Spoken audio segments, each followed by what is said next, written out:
queue. We'll call in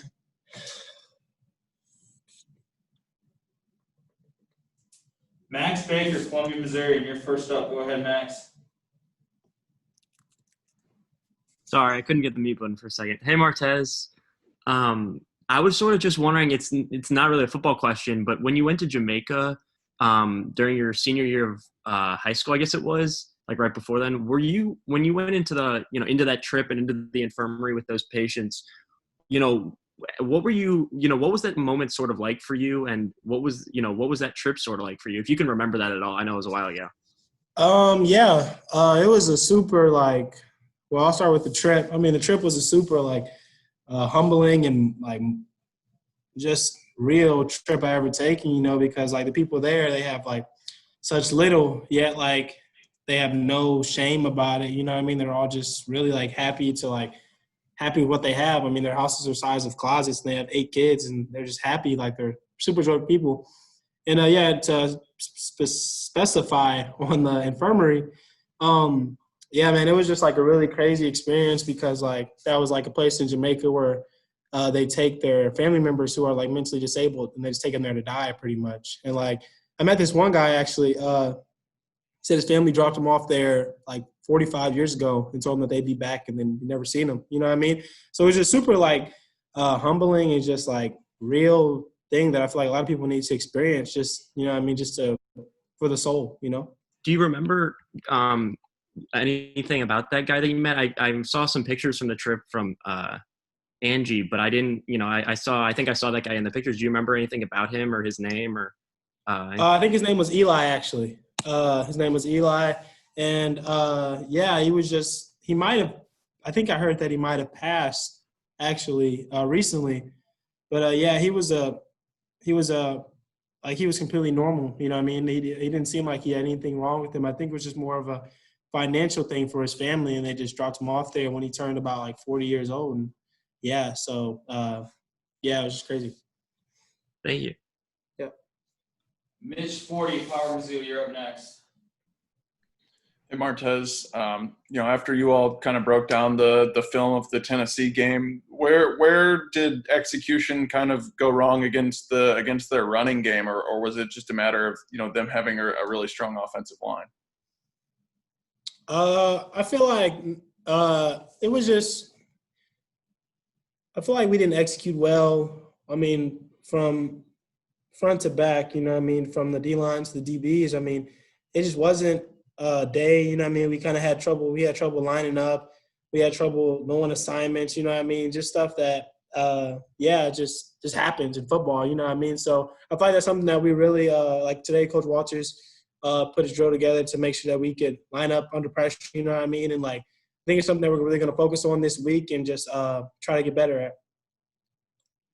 Andrew Kaufman, KMIZ. Hey, Martez, just what's it like, I guess, week to week, just preparing for sort of an unknown every week? This week, you guys could be playing a different place, with COVID as well. What's it like as a player not knowing what's next? I feel that it's just not – how do I say this? Not letting yourself get bored with the process, I would say. You know what I mean? Just you're kind of doing the same thing every week, and then once you hit Saturday – everything that you prepare for, everything that you studied, you kind of have to throw out the window and, okay, we have to restart fresh. You know what I mean? It's an ongoing restart of schedule, restart of scouting, you know what I mean? Scouting reports. It's just a really, a thing that you kind of really have to, love football because, for a while, I mean, especially in season, it's your entire life. You know what I mean? You spend every day studying. After this, I'm about to go watch more film, even more than I've already watched. You know what I mean? That's all week. You know what I mean? And then that's just we do that because when we go to practice, now that I've watched so much film, I go to practice and against the scouts, when they're running stuff, you know what I mean? Certain stuff I can tell, okay, this is what's about to happen. And then that translates to game day, you know what I mean? So I would just say not letting yourself get bored with the process and just, just trying to stay focused every week. Dave Matters, St. Louis Post-Dispatch, you're up next. Hey, Martez, Ennis is getting a ton of snaps as a true freshman out there. Just what have you thought of the way he plays and just the way he carries himself as such a young guy? I think he's done a pretty decent job. I mean, still like a lot of I would say, you know what I mean, like freshman things, you know what I mean? Little like he's a kid. I mean, I don't know. I think he's 17, 18 years old and he's playing SEC football as a true freshman, you know what I mean? Like that's crazy. And that's something also a lot of people can't say that they do. So I feel like that like just that experience alone is going to take him like so far, even when it comes to his future and like his future at Mizzou. You know what I mean? When you're going against studs every week as a freshman, by the time you're a junior, by the time you're even a sophomore, like it's just going to carry on so much. So I feel like that he's doing a hell of a job for the position that he's been put in, and just just excited to see how he continues to play throughout the season.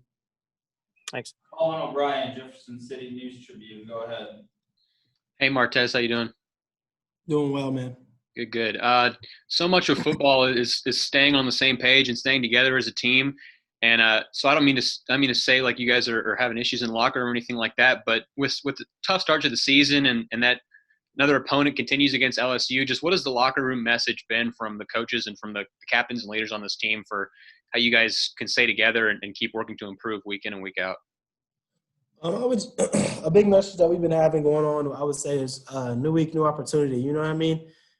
Just like the positives, you know what I mean? Perfect example, like I had a pretty decent game, I would say, against Alabama, you know what I mean? But I had to let that go because next week it doesn't matter. You know what I mean? Nobody cares what you did last week in a good way or a bad way. So I feel like just, you know what I mean, staying positive and recognizing who we're playing for, what we're fighting for, you know what I mean? And still having pride in our name and not listening to what the world is trying to tell us about us, you know what I mean? Like you got people all over social media telling us, you know what I mean, all these crazy things, man. It's just, it doesn't matter, you know what I mean? Because when it comes down to it on Saturday, we're only people out there with each other, you know? So I feel like just staying together and trying to stay positive and just recognizing there's a light at the end of the tunnel and we got to get there. So, yeah.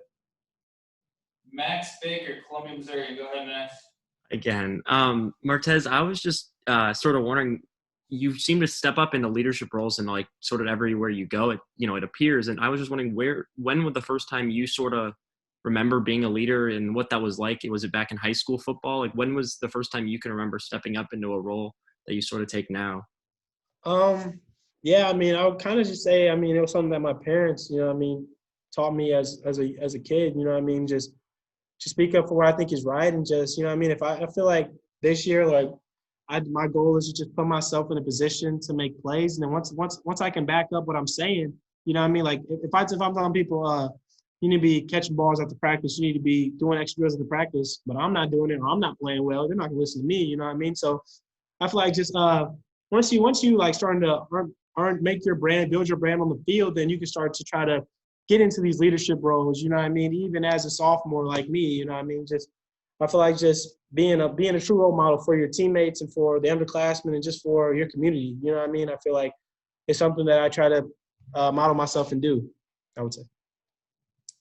Kyle Pinnell, the Maneater. Go ahead, Kyle. Hey Martez, you mentioned that you're going to go watch some film after this. What do you see out of LSU, and what are some of the focuses from a defensive perspective heading into the game?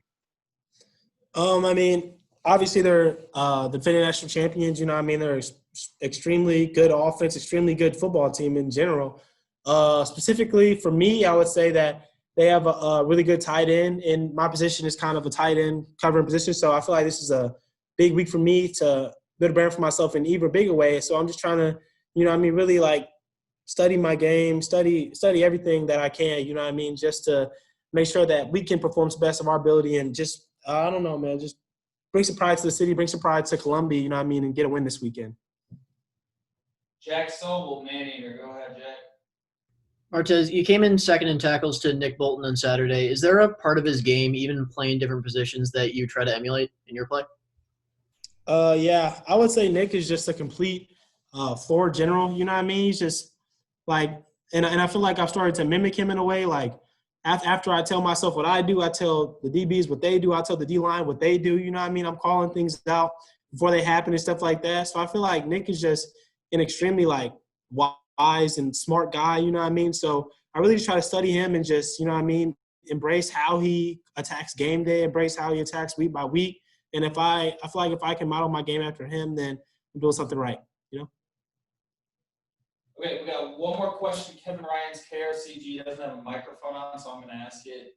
It is, what has the team learned about themselves through the first 2 weeks of the season, and how are they going to take that into the LSU game?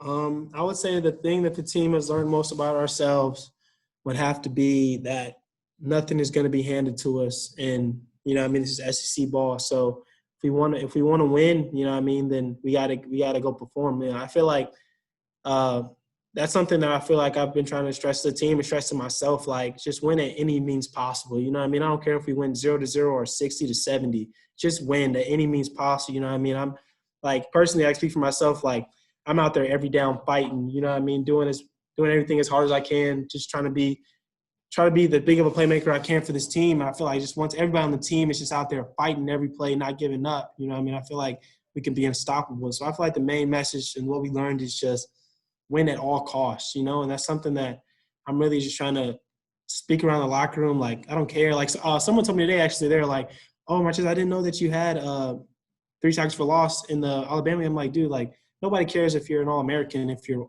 0-10. You know what I mean? So, like, I feel like I just want to win, like, period. I just feel like, yeah, just win. Perfect. Thank you, Martez. Thank you. You guys have a good one.